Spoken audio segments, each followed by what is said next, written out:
morning. Today we are going to discuss a simple program related to pointers. So this program is used to find the average height of students using pointers. In this we are not using arrays to store the height of students. Instead of we are using pointers. So let us look how we can find the average height of students using pointers. Here we have first included the header file IOStream.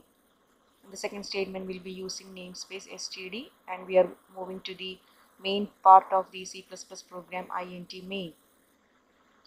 Next I am going to the explanation portion. Here I have created a Word document, and in the left side I have written the program what we have seen in the Gianni editor. In the same program I have typed in this Word also, and in the right side the explanation is noted down. Okay, so in the next statement I have given the two variables n comma I. N, as we know, is used to input the number of students, and I for I is used as a control variable in for loop. So in the next sentence I have given a pointer variable ptr1. This is a pointer variable of type float, and I have used a normal variable avght, a normal variable sum. So ptr1 is a pointer variable, and this points to a memory location of float data type, or a memory location which stores floating point data. So in the next statement we are using dynamic memory allocation in this program. So I am going to allocate memory using new operator. So this new operator allocates memory to pt1 to store float type data. That is the meaning of ptr1 is equal to new float. Once again I repeat, new operator allocates memory to store floating point type data, and the base address is stored to ptr1.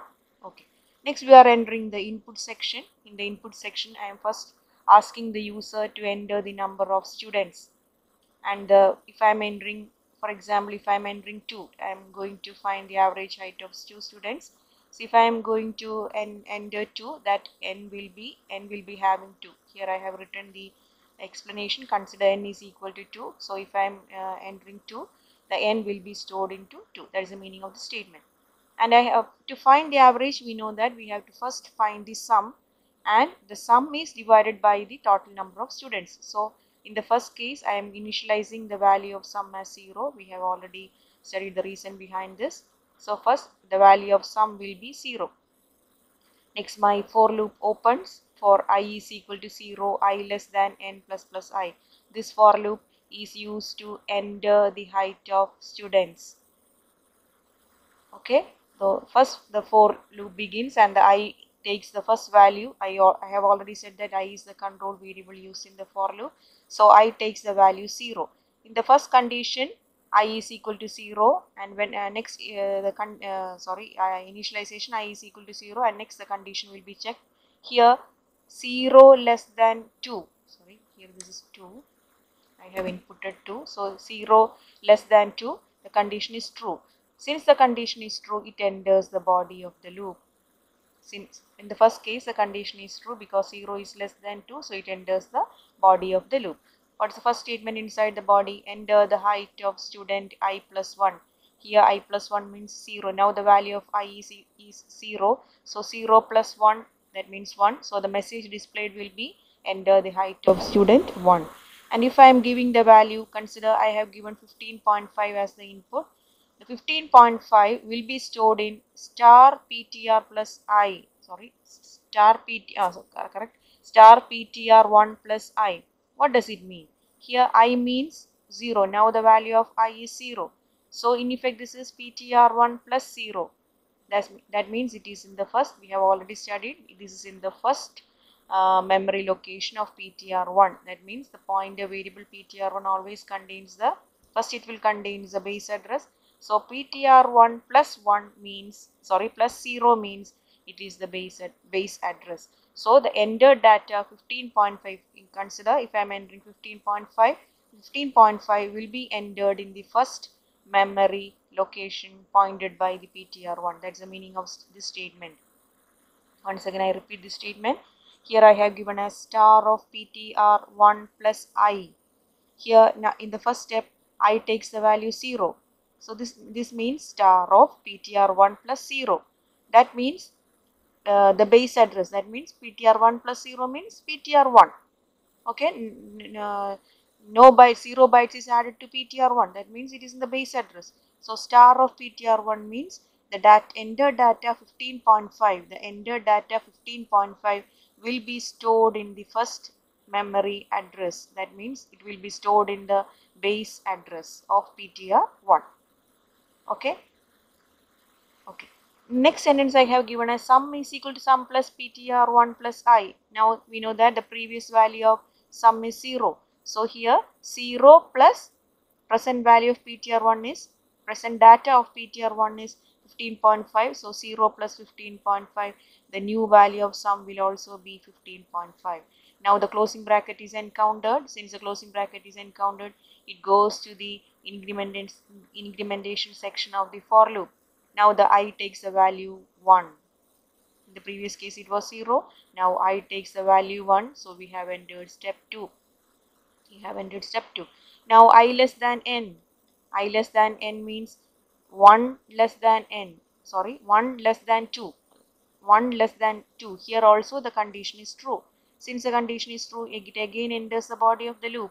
Now the body of the loop is enter the height of student I plus 1. That means enter the height of the value of I is 1. So 1 plus 1, 2. Enter the height of student 2.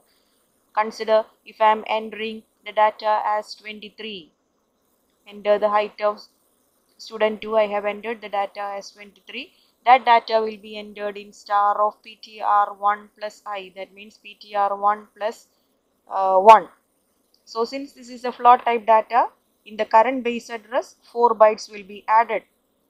Okay, that means in effect this is in the second position. Now PTR1, the pointer PTR1 is now in the second position. So the data 23 will be stored in the second position, and that 23 will be added to the previous value of sum. Now previous value of sum is 15.5. 15.5 was the previous value of sum. 15.5 will be added to 23 and the result will be stored in sum. Okay. Now the closing bracket is encountered, so it again goes to the incrementation section. Now the value of I becomes 2. So here the condition becomes false because 2 is not less than 2, 2 is equal to 2. So the control goes to the next statement outer the closing bracket of the first for loop. The next statement outer the closing bracket of the for loop is AVG height is equal to sum divided by 2. Now the value of sum is 15.5 plus 23. My answer will be 38.5. So the 38.5 divided by 2. First this portion, the right side portion will be calculated. We have already said that assignment is always done on the left side. So the right side portion will be calculated. The value of sum is 38.5 and the value of n we have entered. 2 students average height. So the value of n is 2. Now the 38.5 divided by 2, the corresponding answer will be stored in the AVG, the variable AVG height, and that height, AVG height is printed using the statement average height of students in the class AVG height. Okay, so the calculated AVG height will be printed with this statement. Now see, last statement we have given is delete PTR1. In the dynamic memory allocation section, I have already taught about the delete operator. What's the meaning or what's the importance of delete operator? The allocated memory should be deleted using delete operator, otherwise a situation known as memory leak will occur. We have already studied that portion. So here I have allocated the memory for PTR1 using new operator. I have allocated the memory for PTR1 using new operator. So the memory allocated using new operator should be deleted using delete operator after the use of PTR1, after the use of the pointer. So with this sentence we have already completed the use of pointer. So we should be deleted the memory allocated for PTR1 using the delete operator. So this statement will free the memory that was allocated for PTR1. Now the situation known as memory leak does not occur. Okay, so this is a program. Now we are going for the compilation process. So I have explained the program. Now I am going to compile this program.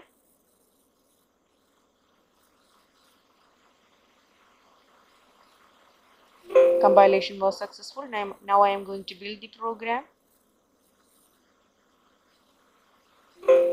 Building is also successful. Now I am going to execute it. So we have now entered the output window. In the input section, they are asking us to enter the number of students. So here I am going to give the number of students as 2. I am pressing the enter key. Enter key, I am pressing the enter key. They are asking to give the enter the height of student 1. The height of student 1 I am going to give as 15.5.